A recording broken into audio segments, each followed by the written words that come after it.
ओम शरणागत दिनार्थ परित्राणपरायणे सर्वसार्थ हरि देवी नारायणी नमस्तुते सर्वमंगल्ये शिवे सर्वार्थ साधिके शरणे त्र्यंबके गौरी नारायणी नमस्तुते।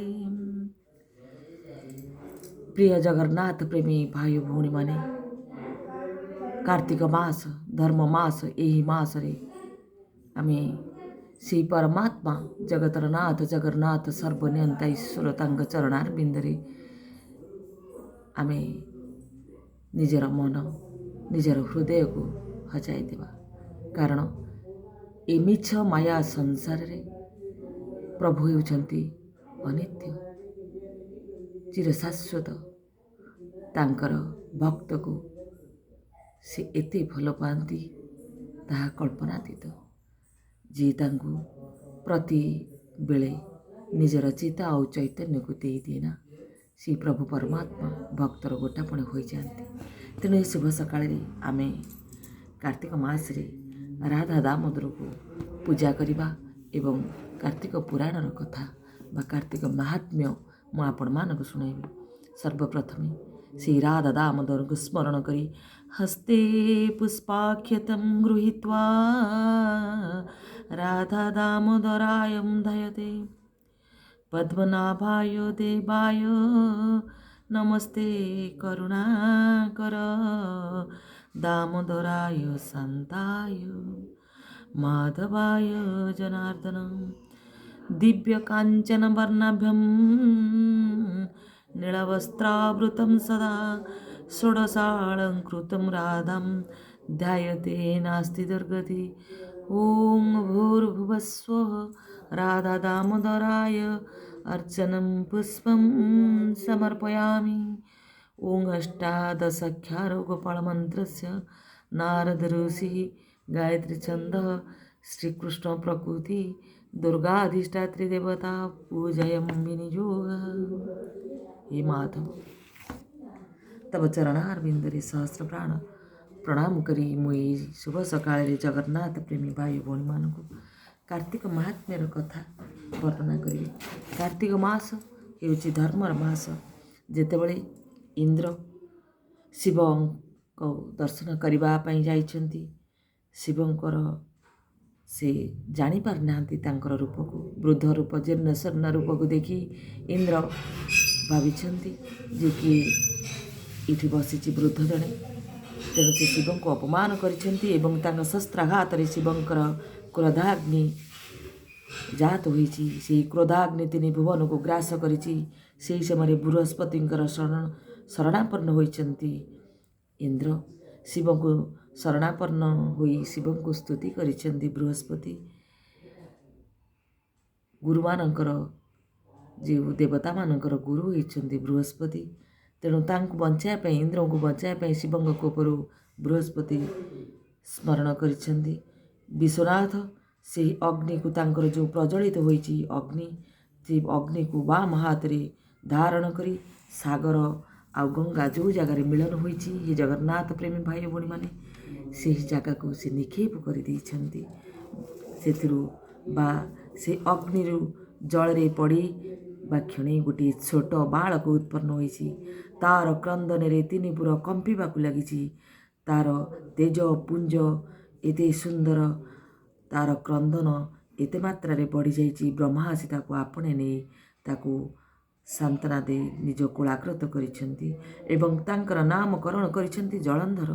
जलंधर नाम रे ताको नामित करिसेंती। तापरे समुद्र रतनय जलंधर सती स्वादी सर्वसुलक्षणा सर्वलक्षण परिपूर्ण नौ तुलसी को से विवाह करछंती। काल नौमिक असुरंकर राजजामा थिले तुलसी तांको से विवाह करछंती। जलधनकर तेज जेतेबेले तुलसी सती स्वाधीना गोटे सतीर रमणीर तेजपुंजरे तार स्वामीर अस्तित्व आहरी बढ़िबाकु लागे। जलंधर सती सीता को सरी तुलसी को विवाह करने पर से सती स्वादी थिबारु तार तेजपुंज मलिन देखा जाइनी आहरी बढ़िबार लागिछि। तेणु तार गर्व भी बढ़ी चली। ଦେବତାମାନଙ୍କର ଏଇଭଳି ଭାବରେ ଜଳନ୍ଧରର ଦିନକୁ ଦିନ ପ୍ରାଦୁର୍ଭାବ ବଢ଼ି ଚାଲିଛି। ଦେବତାମାନେ ଭୟରେ ପାତାଳପୁରକୁ ଭୟରେ ଲୁଚିବାକୁ ଲାଗିଛନ୍ତି। ପାତାଳପୁରରେ ଯେତେ ଅସୁର ଥିଲେ ଜଳନ୍ଧର ଆଗରେ ଆସି ସମସ୍ତେ ପହଞ୍ଚିଛନ୍ତି। ରାହୁ ମଧ୍ୟ ଜଳନ୍ଧରଙ୍କ ସମ୍ମୁଖରେ ଉପଗତ ହୋଇ ସମସ୍ତ କୋହଭରା କଣ୍ଠରେ କିଭଳି ଭାବରେ ସମୁଦ୍ର ମନ୍ଥନର ସମୟ ସବୁ ବର୍ଣ୍ଣନା କରିଛି। ସମୁଦ୍ର ମନ୍ଥନ ସମୟରେ କିଭଳି ଭାବରେ ନିଜେ ନାରାୟଣ ନାରୀ ରୂପକୁ ଧାରଣ କରି ଅମୃତ ଭାଣ୍ଡକୁ ନେଇ ଅସୁରଙ୍କ କବଳରୁ ରକ୍ଷା କରି ଦେବତାମାନଙ୍କୁ ଦେଇଛନ୍ତି। ଆଉ ସମୁଦ୍ରରୁ ଯାହା ଉତ୍ପନ୍ନ ହୋଇଛି ଔଷଧୀୟ ଦ୍ରବ୍ୟ ସବୁ ସେ ବଖାଣିଛନ୍ତି। ତାପରେ କ'ଣ ହେଇଛି ମୁଁ ଆପଣମାନଙ୍କ ପାଖରେ ସବିଶେଷ ବର୍ଣ୍ଣନା କରିବି। ଯେତେବେଳେ ସିନ୍ଧୁ ଯେଉଁ ଔଷଧ ବୃକ୍ଷ ସବୁ ଉତ୍ପନ୍ନ ହୋଇଛି ସବୁ ଆଣିବା ପାଇଁ ସେ ଚିନ୍ତା କରି ଦେବତାମାନଙ୍କ ପାଖକୁ ଖବର ପଠାଇଛନ୍ତି ଯେ ମୋର ପିତାଙ୍କର ଯେଉଁ ଦ୍ରବ୍ୟମାନ ମିଳିଥିଲା ସମୁଦ୍ରରୁ ମୋତେ ସେ ନାନା ଔଷଧକୁ ମୋତେ ଦିଅ।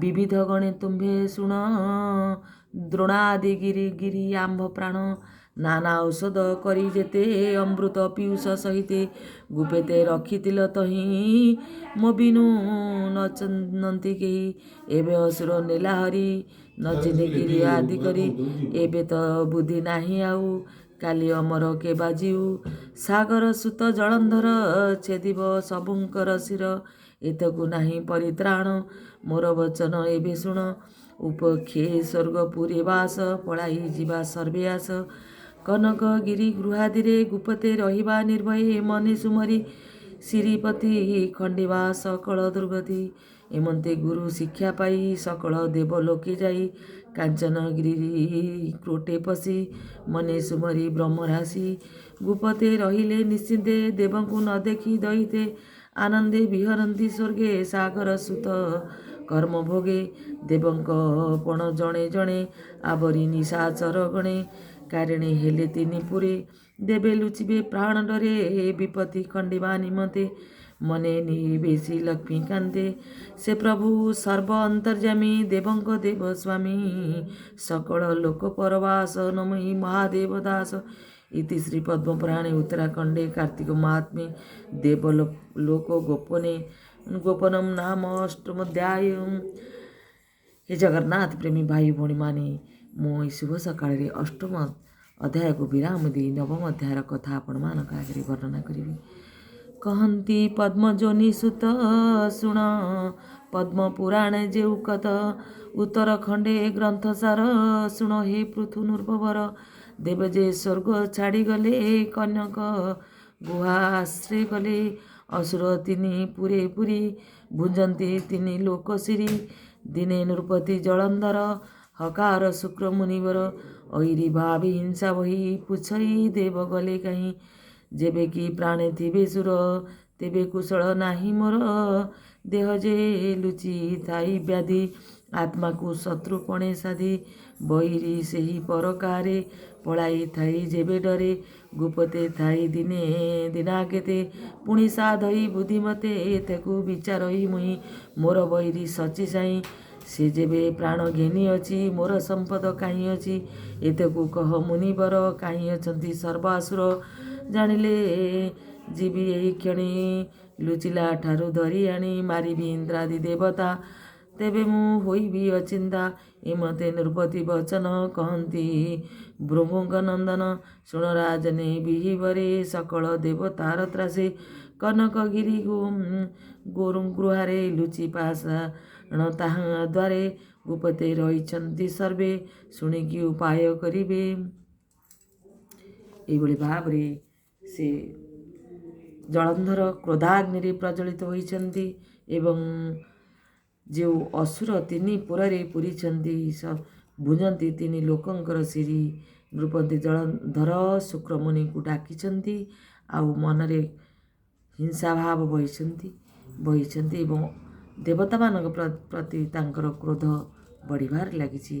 ତାଙ୍କ ଉପାୟ ସିଦିନ ପାରିଲେ ଧରି ଆଣତହୁଁ ଏମନ୍ତେ ମନ୍ତ୍ର ମୁଖୁ ଶୁଣି ସେ ଜଳନ୍ଧର ବୀରମଣି ଅସୁର ବଳକୁ ଅନାଇ ବୋଇଲା ଯାଅ ବେଗେ ହୋଇ कनकगिरी क्रोटराज निर्बन्धे जगिଥାଅ ଆଜ ସେ ଗିରି କ୍ରୋଟେ ସର୍ବାସୁରେ ଗୁପତେ ଅଛନ୍ତି ମୋର ଡରେ ଆମ୍ଭକୁ ଜିଣିବା ଉପାୟ ବିଚାରୁଛନ୍ତି ଦେବତାଏ ତାହାଙ୍କ ବୁଦ୍ଧି ବଳ ପାଞ୍ଚି ଯୁଦ୍ଧ ଆରମ୍ଭ ବୁଦ୍ଧି ସଞ୍ଚି ଆମ୍ଭେ ମାରିବା ତାଙ୍କୁ ଧରି ଉପାଡ଼ି ଗିରି ଆଦି କରି ସମୁଦ୍ରେ ପକାଇବା ଆଣି ସକଳ ସୁର ଶିରାଣୀ ଏତକୁ ଆଗ ତୁମ୍ଭେ ଯାଅ ଆଜିକି ଗାରି ଜଗିଥାଅ ମୋତେ ଅବଳ ଆଜ ଦିନ ପ୍ରଭାତେ କରିବ ଗମନ ଏମନ୍ତେ ବୋଲି ଥାଟ ବେଶୀ ନୃପତି ଅନ୍ତପୁରେ ପଶି ସାରିଲେ ସ୍ନାନ ଭୋଜନ ନିଶାରେ ପଲଙ୍କେ ଶୟନ ଥାଟେ ଯେ ଗଲେ ଆଗେ ଚଳି ଯେସନେ ସମୁଦ୍ର ଉଛୁଳି କୂଳ ଲଙ୍ଗଇ କାଳ ବସେ ତେସନେ